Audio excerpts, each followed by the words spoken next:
एक जंगल में बहुत सारे पक्षी रहते थे। उसी जंगल में एक टुनटुनी नाम की चिड़िया अपनी माँ मुनमुन चिड़िया के साथ रहती थी। टुनटुनी चिड़िया बहुत ही सुंदर और गोल मटोल थी। इस वजह से टुनटुनी चिड़िया को सभी बहुत प्यार करते थे। एक दिन की बात है, मुनमुन चिड़िया अपनी बेटी टुनटुनी चिड़िया के साथ बैठी हुई थी। तभी वहां पर एक कालू कौवा आया और उसने मुनमुन चिड़िया से कहा, अरे मुनमुन चिड़िया, क्या हुआ? कहीं जाने की तैयारी है क्या? अरे कुछ भी नहीं भैया, मैं अपनी माँ के घर जाना चाहती थी, इसीलिए सोच रही हूँ कि आज शाम को ही निकल जाऊँ। ठीक है, चली जाना, पर अपनी बेटी को अपने साथ ले जाना, क्योंकि वो बहुत ही सुंदर है और उस पर हर किसी की नजर रहती है। कहीं कोई तुम्हारी बेटी चुरा ना ले। अरे नहीं भैया, तुम चिंता मत करो, मैं अपनी बेटी को अपने साथ ही ले जाऊंगी। वैसे तुम शाम की जगह कल सुबह निकलना, क्योंकि तुम्हें जंगल पहुँचते पहुँचते रात हो जाएगी और वैसे भी रास्ते में बहुत सारे चील रहते हैं। मुनमुन चिड़िया को कालू कौवा की बात सही लगी और उसने कालू कौवा से कहा, ठीक है, हम कल सुबह ही निकल जाएंगे। ये सुनकर कालू कौवा बहुत खुश हुआ और वहां से चला गया। कालू कौवा के जाने के बाद टुनटुनी चिड़िया ने अपनी माँ से कहा, हम कल सुबह क्यों जाएंगे? शाम को क्यों नहीं जा सकते?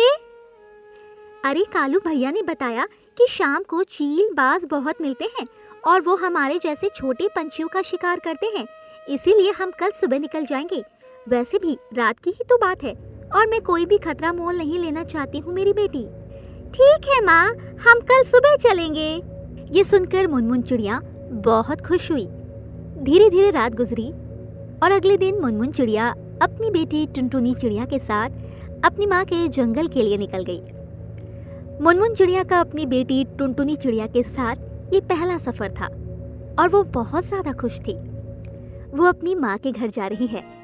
वो दोनों उड़ते हुए काफी दूर निकल गए। तभी मुनमुन चिड़िया को बहुत तेज प्यास लगी और वो एक जगह पर रुकी जहाँ पर एक दूसरी चिड़िया थी। उस चिड़िया को देखकर मुनमुन चिड़िया ने उस चिड़िया से कहा, सुनो बहन, तुम मेरी बेटी को थोड़ी देर देखे रहोगी, मैं पानी पीने जा रही हूँ। ठीक है, तुम जाओ, मैं तुम्हारी बेटी को देखी रहूंगी। और ये कहकर उस चिड़िया ने टुनटुनी चिड़िया को अपने पास ले लिया और मुनमुन चिड़िया पानी पीने चली गई। उस चिड़िया का नाम रानी चिड़िया था। थोड़ी देर बाद जब मुनमुन चिड़िया पानी पीकर आई तो उसने देखा रानी चिड़िया उसकी बेटी को ले जा रही थी। तो उसने रानी चिड़िया से कहा, कहाँ ले जा रही हो मेरी बेटी को? क्या ये तुम्हारी बेटी नहीं? ये मेरी बेटी है। तुम मेरी बेटी को अपना कैसे बता सकती हो? अरे तुम झूठ क्यों बोल रही हो? ये मेरी बेटी है। अभी तो तुम्हें मैंने इसे संभालने के लिए दिया था।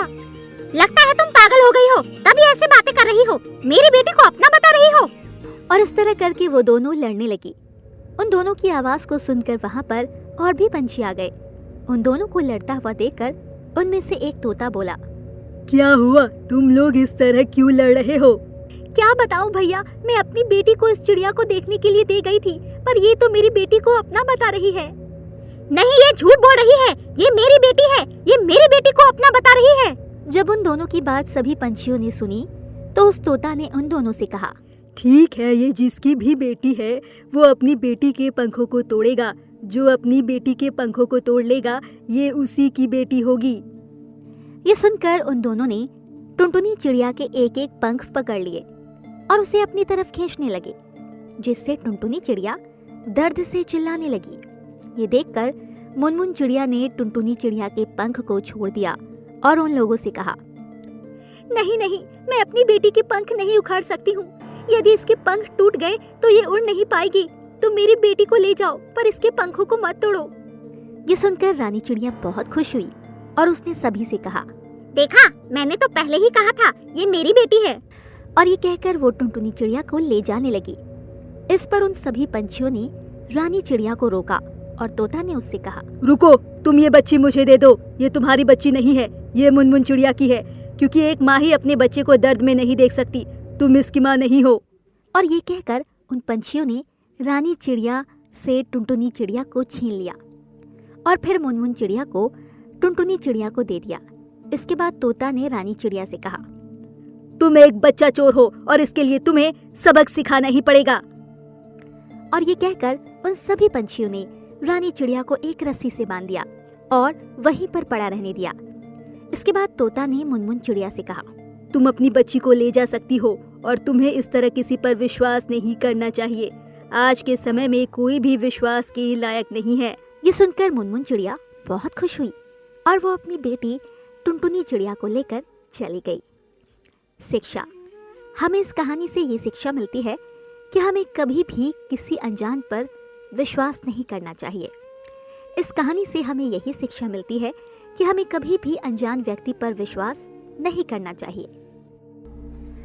भूखी चिड़िया और कौवा। एक जंगल में मोना नाम की एक चिड़िया रहती थी। मोना चिड़िया बहुत गरीब थी और बहुत ज्यादा खाती भी थी। इसी वजह से वो और ज्यादा गरीब होती जा रही थी, क्योंकि वो बहुत सारा खाना खाया करती थी और उसके पास इतने सारे रुपए नहीं थे कि वो इतना सारा खाना खा पाए। एक दिन की बात है, मोना चिड़िया एक पेड़ पर बैठी हुई होती है। तभी वहाँ पर एक कालू कौवा आया और उसने मोना चिड़िया से कहा, अरे मोना चिड़िया, क्या हुआ? तुम्हारी हालत तो बड़ी खराब लग रही है। क्या बताऊं, मेरे पास रुपए ही नहीं है जो मैं भरपेट खाना खा पाऊं। मुझे रुपयों की जरूरत है। अच्छा, कितने रुपए चाहिए हैं? मुझे बताओ, शायद मैं तुम्हारी मदद कर सकूं। वैसे भी आज मैंने सुबह ही कहा था मैं भूखे की मदद करूंगा। अच्छा, ये तो बहुत अच्छी बात है। तुम मुझे थोड़े ही रुपए दे दो। इसके बाद कालू कौवा ने मोना चिड़िया को थोड़े रुपए दे दिए और वो वहाँ से चला गया। मोना चिड़िया रुपया लेकर सीधा सामान लेने गई और उसे खाने लगी। उसने कालू कौवा के रुपए एक ही दिन में खर्च कर दिए और वो फिर से उदास हो गई और उसने अपने आप से कहा, अरे मेरी भूख तो खत्म ही नहीं हो रही है। पता नहीं क्या हो गया है, मैं इतनी ज्यादा भूखी कैसे रहने लगी। धीरे धीरे समय गुजरा पर मोना चिड़िया की भूख शांत होने का नाम नहीं ले रही थी। अब मोना चिड़िया भीख मांगने लगी थी। इधर उधर से भीख मांगकर वो अपना गुजारा किया करती थी, क्योंकि उसने अपनी भूख के आगे सब कुछ बेचकर खा लिया था। जब जंगल के पंछी को ये बात पता लगी तो वो बहुत ज्यादा हैरान हुए कि आखिर ऐसी क्या बात हो गई जो मोना चिड़िया इतनी ज्यादा भूखी रहती है। एक दिन एक तोता मोना चिड़िया के पास गया और उसने मोना चिड़िया से कहा, अरे मोना चिड़िया, क्या हुआ? मैंने सुना है कि तुम्हें बहुत ज्यादा भूख लगने लगी है। आखिर ऐसा कैसे हो गया? मुझे नहीं पता ऐसा कैसे हो गया। एक तो मैं पहले से ही गरीब थी, पर इस भूख ने तो मुझे और ज्यादा गरीब बना दिया है। अब तो मुझे भीख मांगनी पड़ती है। मेरी तो कुछ समझ में नहीं आ रहा, मैं क्या करूं? और ऊपर से ये भूख भी शांत होने का नाम नहीं ले रही है। मैं जितना ज्यादा खाती हूँ उतनी ही मेरी भूख बढ़ती जा रही है। क्या तुमने कोई गलत चीज को तो नहीं खा ली, या फिर कोई ऐसी चीज जिससे तुम्हारी भूख बढ़ गई हो? मुझे तो ऐसा कुछ भी याद नहीं आ रहा। हाँ, एक बार नदी के किनारे गई थी, जहाँ पर मुझे एक सेब पड़ा हुआ मिला और मैंने उसी को खा लिया। तभी से ऐसा हो गया। ये सुनकर तोता बहुत हैरान हुआ और उसने सभी पंछियों को मोना चिड़िया की बात बताई और सभी पंछी नदी के पास पहुंच गए। मोना चिड़िया भी नदी के पास पहुंच गई। इसके बाद कालू कौवा ने मोना चिड़िया से कहा, क्या तुमने यहीं से सेब उठाकर खाया था? हाँ, मैंने यहीं पर पड़ा हुआ सेब खाया था। तभी वहां पर एक बूढ़ा कौवा आया और उसने उन सभी से कहा, अरे यहाँ पर तो श्रापित सेब गिरते हैं जिससे भूख बढ़ जाती है, क्योंकि एक बार यहाँ एक चिड़िया आई और उसने बहुत सारे सेब खाए और उसका मन नहीं भरा पर पेट भर गया। इससे चिड़िया बहुत दुखी हुई और उसने इस पेड़ को श्राप दिया कि इस पेड़ का सेब जो भी खाएगा वो हमेशा भूखा रहेगा और इसी वजह से ये सब श्रापित है। अब तुम इस नदी से पानी पी लो तो तुम्हारा ये श्राप खत्म हो जाएगा। क्या आप सच कह रहे हैं? तो मेरा ये श्राप मिट जाएगा और मुझे भूख नहीं लगा करेगी? हाँ, मैं एकदम ठीक कह रहा हूँ, क्योंकि जब उस चिड़िया को ऐसा हुआ कि उसने कितनी बड़ी गलती कर दी तो उसने इस श्राप को तोड़ इस नदी को बताया। तुम जल्दी से इस नदी का पानी पी लो। ये सुनकर मोना चिड़िया बहुत खुश हुई और उसने नदी पर जाकर पानी पी लिया, जिससे उसकी भूख शांत हो गई और वो बहुत खुश हुई और उसने उन सभी से कहा, मेरी भूख शांत हो गई है, अब मुझे भूख नहीं लग रही है। ये सुनकर वो सभी पंछी बहुत ज्यादा खुश हो गए और कालू कौवा ने मोना चिड़िया से कहा, ये तो बहुत अच्छी बात है कि तुम्हारी भूख शांत हो गई, पर अब इस तरह कभी भी पड़ी हुई चीजें मत खाना, क्योंकि तुमने देखा ना कि तुमने अपने लालच में उस सेब को खाया और इससे तुम्हें क्या क्या भुगतना पड़ा। हाँ, तुम बिल्कुल ठीक कह रहे हो। मैं कभी भी पड़ी हुई चीजों को नहीं खाया करूँगी। और उसके बाद वो सभी पंछी वहाँ से चले गए और अब मोना चिड़िया बहुत ज़्यादा खुश थी, क्योंकि अब उसकी भूख शांत हो गई थी और अब वो फिर से मेहनत करने लगी थी, जिससे उसकी आर्थिक स्थिति भी सही होती जा रही थी। एक जंगल में बहुत सारे पंछी रहा करते थे। उसी जंगल में एक रानी नाम की चिड़िया थी जो बहुत गरीब थी।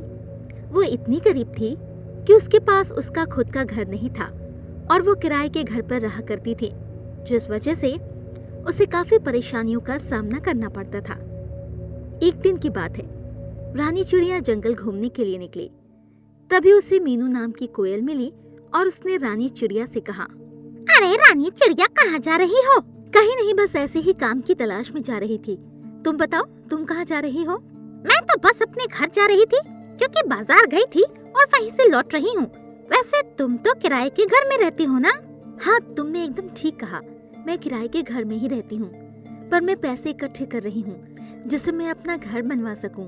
घर बनवाना इतना आसान नहीं है। यदि घर बनवाना इतना आसान होता तो हर कोई अपना घर बनवा लेता। हाँ, मुझे पता है, पर कोशिश पूरी करूंगी कि मैं अपना घर बनवा पाऊँ, क्योंकि दूसरों के घर पर बहुत दिक्कत होती है। हाँ, तुम एकदम ठीक कह रही हो। इसके बाद मीनू कोयल वहाँ से चली जाती है और रानी चिड़िया भी आगे बढ़ जाती है।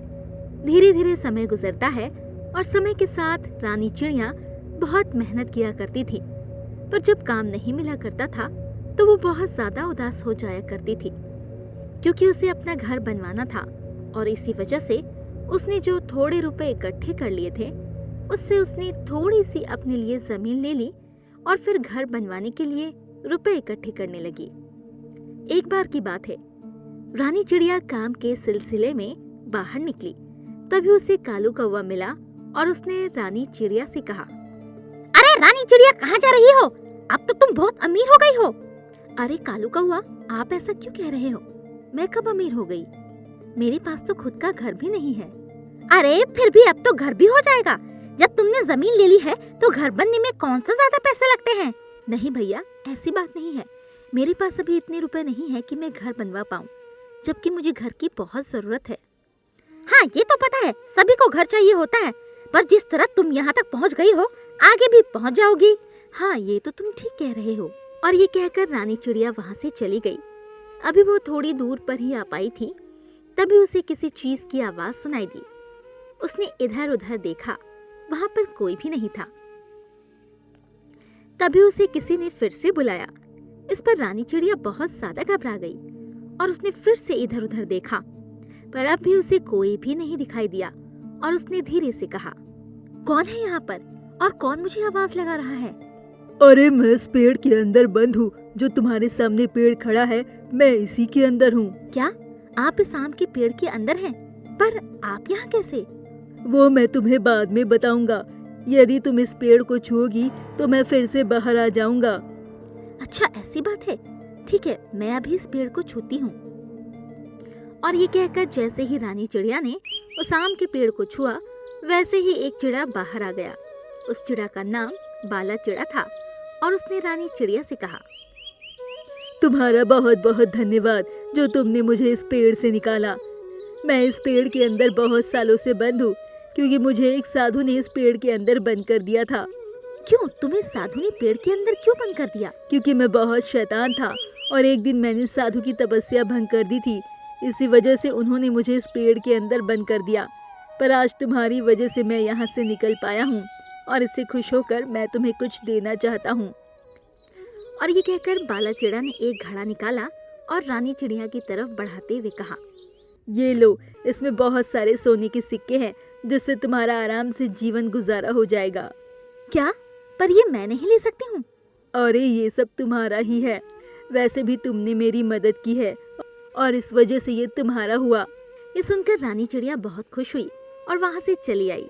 इसके बाद उसने सोने के सिक्कों से अपना घर बनवाया और अब वो बहुत ज्यादा अमीर हो गई थी और अब वो बहुत खुश थी कि उसका अब अपना घर हो गया था।